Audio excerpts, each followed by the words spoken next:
भगवान शिव कहते हैं, विधि का विधान कभी नहीं बदला जा सकता है।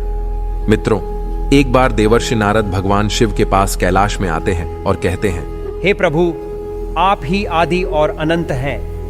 आपकी ही आज्ञा से काल प्राणी को ग्रहण करता है। हे देवों के देवों महादेव, आप ही लीला विशारद है।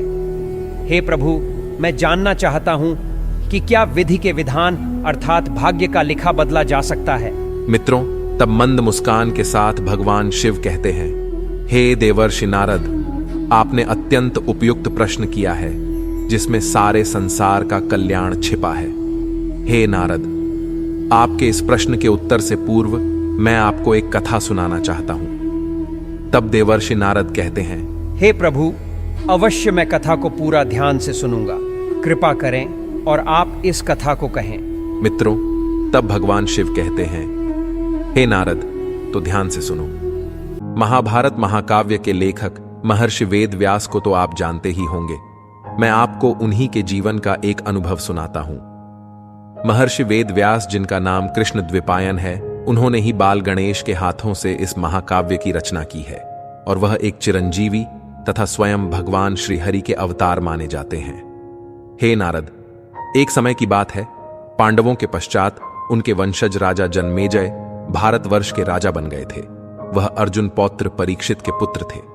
फिर एक दिन जब महर्षि वेद व्यास उन्हें मिलने के लिए राजमहल में आए और वह दोनों राजमहल के उद्यान में एकांत में बैठकर कुछ चर्चा कर रहे थे, तभी राजन जन्मेजय के मन में अहंकारवश बातों ही बातों में जन्मेजय ने कुछ नाराजगी से वेदव्यास जी से कहा, हे गुरुवर्य, जहां आप स्वयं समर्थ थे, भगवान श्री कृष्ण, भीष्म पितामह, गुरु द्रोणाचार्य, कुलगुरु कृपाचार्य, धर्मराज युधिष्ठिर जैसे महान लोग उपस्थित थे, फिर भी आप महाभारत के युद्ध को होने से नहीं रोक पाए, जिससे देखते ही देखते अपार जनसंख्या, असंख्य हाथी घोड़े और कई प्रकार के अस्त्र शस्त्र की तथा अपार धन की भी हानि हो गई थी और इसके फल स्वरूप अंत में कुछ भी नहीं बच पाया। जो बाकी बचा तो वह केवल हर तरफ मृत जीवों के शव, परिजनों के मन में दुख और क्लेश। हे पितामह, यदि मैं उस समय रहा होता तो मैं अपने पुरुषार्थ, वीरता और तीक्ष्ण बुद्धि से इस महाविनाश को होने से बचा लेता तथा हमारे सारे परिजनों को भी बचा लेता। चाहे फिर उसके लिए हर संभव प्रयास करना पड़ता तो मैं वह अवश्य ही करता। अहंकार से भरे हुए राजन जन्मेजय के ऐसे वचनों को सुनकर भी व्यास जी शांत रहे। उन्होंने कहा कि हे पुत्र, तुम अपने पूर्वजों की क्षमता पर शंका न करो।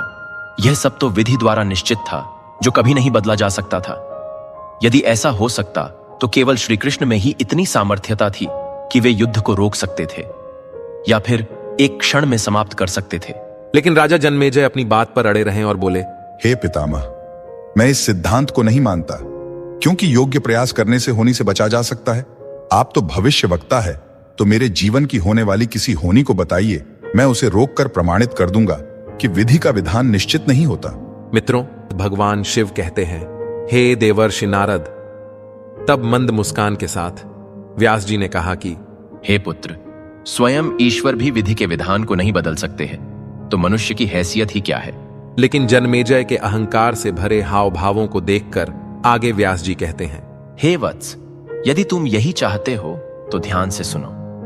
विधि का विधान और नियति का खेल मनुष्य के हर संभव प्रयास को विफल करता है और जो भाग्य में लिखा होता है वही घटित होता है। हे पुत्र, आज से कुछ वर्षों के बाद तू काले घोड़े पर बैठकर शिकार करने जाएगा। दक्षिण दिशा में समुद्र तट पर पहुंचेगा और वहां तुम्हें एक सुंदर स्त्री मिलेगी। उसे तू अपने महलों में लाएगा और कुछ समय के पश्चात तू उससे विवाह करेगा। मैं तुम्हें मना करूंगा कि ये सब मत करना, फिर भी तुम यही सब करोगे। इसके बाद उस स्त्री के कहने पर तुम एक यज्ञ करोगे। हे पुत्र, मैं तुमको आज ही चेतावनी दे रहा हूं कि उस भविष्य में होने वाले यज्ञ को तुम वृद्ध ब्राह्मणों से ही कराना, लेकिन वह यज्ञ तुम युवा ब्राह्मणों से कराओगे। मित्रों, राजन जन्मेजय ने खिलखिलाकर हंसते हुए व्यास जी की बात काटते हुए कहा, हे पितामह, अगर ऐसा होगा तो मैं आज के बाद कभी भी काले घोड़े पर ही नहीं बैठूंगा और ना ही कोई काला घोड़ा मेरे अस्तबल में रहेगा। तो ये सब घटनाएं घटित ही नहीं होगी ना, जब मेरे पास कोई काला घोड़ा होगा। तब मंद मुस्कान के साथ व्यास जी ने कहा कि हे वत्स, ये सब कुछ होकर ही रहेगा और अभी आगे की सुनो। उस यज्ञ में एक ऐसी घटना घटित होगी कि तुम उस स्त्री के कहने पर उन युवा ब्राह्मणों को प्राण दंड दोगे और जिससे तुम्हें ब्रह्म हत्या का पाप लगेगा। इसी ब्रह्म हत्या के पाप के कारण तुम्हें कुष्ठ रोग होगा और वही तुम्हारी मृत्यु का कारण बनेगा। हे राजन, अगर तुम अपने पुरुषार्थ, वीरता और तीक्ष्ण बुद्धि से इस घटनाक्रम को रोक सको तो रोक लो। इतना कहकर व्यास जी वहां से चले गए। मित्रों, वेद व्यास जी की बात सुनकर जन्मेजय ने एहतियातवश शिकार पर जाना ही छोड़ दिया, परंतु जब होनी का समय आया तो उसे अचानक ही शिकार पर जाने की बलवती इच्छा हुई। तब उसने सोचा कि चाहे कुछ भी हो, मैं काला घोड़ा नहीं लूंगा। पर उस दिन उसे अस्तबल में सबसे तेज और शिकार के योग्य काला घोड़ा ही मिला। तब उसने सोचा कि चलो ठीक है, काला घोड़ा ही सही, पर मैं दक्षिण दिशा में नहीं जाऊंगा। ऐसा विचार करते हुए राजन घोड़े पर आरूढ़ होकर उत्तर दिशा की ओर निकल पड़े। परंतु कुछ ही समय में गहरे जंगलों के बीच में वह घोड़ा अनियंत्रित होकर फिर दक्षिण दिशा की ओर गया और समुद्र तट पर पहुंचा। जब राजा भी अपने घोड़े के साथ समुद्र तट पर पहुंचे, तब वहां पर उसने एक विलक्षण सुंदरता वाली स्त्री को देखा और उसे देखते ही उस स्त्री पर मोहित हो गया। मित्रों, जब जन्मेजय ने उस कन्या से बातचीत की, तब वह कन्या भी राजा के रूप और यौवन को देख उस पर मोहित हो गई और कुछ दिन बीतने के बाद वे दोनों एक दूजे के प्रेम में पड़ गए। फिर एक दिन उस कन्या ने कहा कि हे राजन, हमारे गांव के एक साधु ने भविष्यवाणी की थी, मेरे नसीब में राजयोग है और मैं इस राज्य के सम्राट की प्रिय पत्नी बन जाऊंगी। हे प्रिय, चलिए अब आप मुझे अपने राजमहल में ले चलो। अब राजन भी उसके प्रेम तथा सुंदरता पर इतने मोहित थे कि वह उसके बिना एक क्षण भी जी नहीं पा रहे थे। तब राजन ने सोचा कि मैं इसे लेकर महल में तो जाऊंगा, लेकिन चाहे कुछ भी हो, मैं इसके साथ विवाह नहीं करूंगा। परंतु समय के साथ साथ जब वे दोनों राजमहल में आए तो प्रेम की लालसा ने राजन को उस कन्या के साथ विवाह करने पर मजबूर कर दिया। मित्रों, फिर एक दिन की बात है।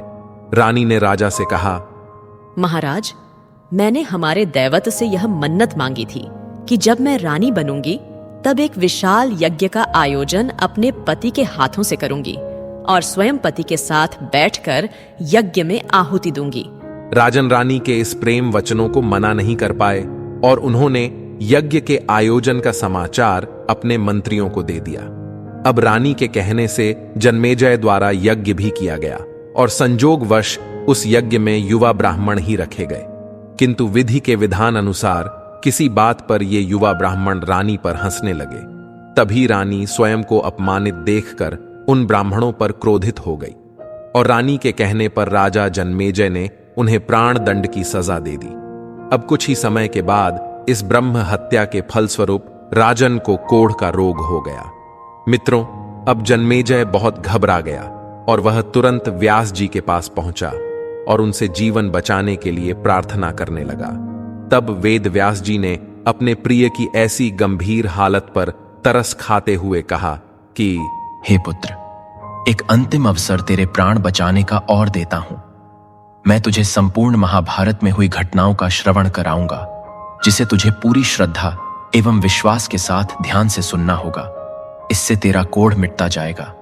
परंतु यदि किसी भी प्रसंग पर तूने अविश्वास किया तो मैं महाभारत का प्रसंग वहीं रोक दूंगा और फिर मैं भी तेरा जीवन नहीं बचा पाऊंगा। यह बात याद रखना, अब तेरे पास यह अंतिम अवसर है।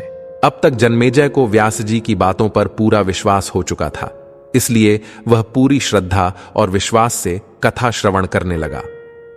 मित्रों, भगवान शिव कहते हैं, हे देवर्षि नारद, व्यास जी ने कथा को आरंभ किया और कथा को सुनाते गए।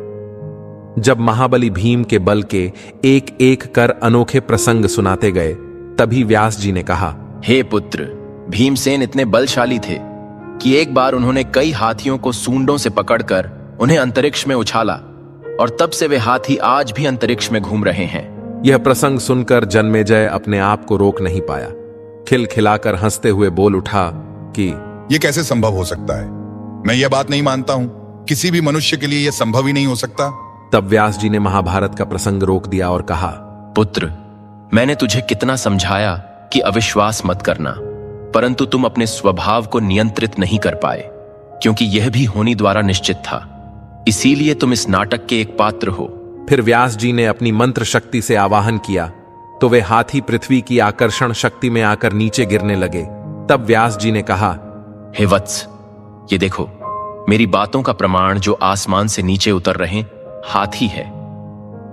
मित्रों, भगवान शिव कहते हैं, हे देवर्षि नारद, अब जितनी मात्रा में जन्मेजय ने श्रद्धा और विश्वास से कथा श्रवण किया, उतनी मात्रा में वह उस कुष्ठ रोग से मुक्त हुआ, परंतु एक बिंदु रह गया और वही उसकी मृत्यु का कारण बना।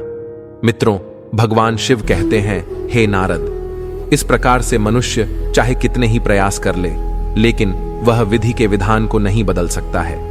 जो होना है वह बस होकर रहता है। हे नारद, अब मैंने आपके प्रश्न का उत्तर दे दिया है। पहले बनती है तकदीरें और फिर बनते हैं शरीर। कर्म हमारे हाथ में है, लेकिन उसका फल हमारे हाथों में नहीं है। तब देवर्षि नारद कहते हैं, धन्य है प्रभु आप, आपकी लीलाएं। तो प्रिय मित्रों, गीता के 11वें अध्याय के तय 30वें श्लोक में श्री कृष्ण अर्जुन से कहते हैं, उठ खड़ा हो और अपने कार्य द्वारा यश प्राप्त कर। यह सब तो मेरे द्वारा पहले ही मारे जा चुके हैं। तू तो केवल निमित्त बना है, होनी को टाला नहीं जा सकता, लेकिन नेक कर्म व ईश्वर नाम जाप से होनी के प्रभाव को कम किया जा सकता है। अर्थात रोग आएंगे परंतु पीड़ा नहीं होगी।